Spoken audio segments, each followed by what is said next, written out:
Hi guys, in this video, I will discuss the safety procedure and troubleshooting basic circuit faults in using multimeter. We have here the basic circuit fault.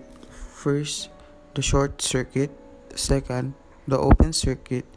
And the third is the ground circuit. First, let's talk about short circuit. Paano ba natin malalaman kung may short circuit ang isang bagay? So, meron tayong example ng short circuit diagram. As you can see, the flow of the electricity is in the first column only. Kaya hindi umilaw yung bulb. So, it can cause very serious damage like fire. Katulad nito. So, ngayon, ipapaliwanag ko naman kung ano ang open circuit.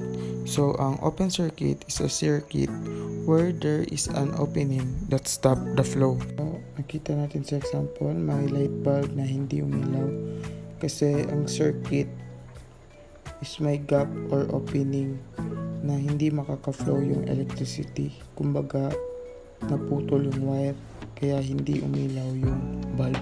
So, ngayon ipapaliwanag ko naman kung ano ang ground circuit. So, ang ground circuit, dito ito mangyayari kapag ang wire ay tumama sa body or case ng isang appliances. Kaya kapag hawakan natin ng appliances, nakakuryente. Paano ba natin malalaman kung ang isang appliances ay nakakuryente?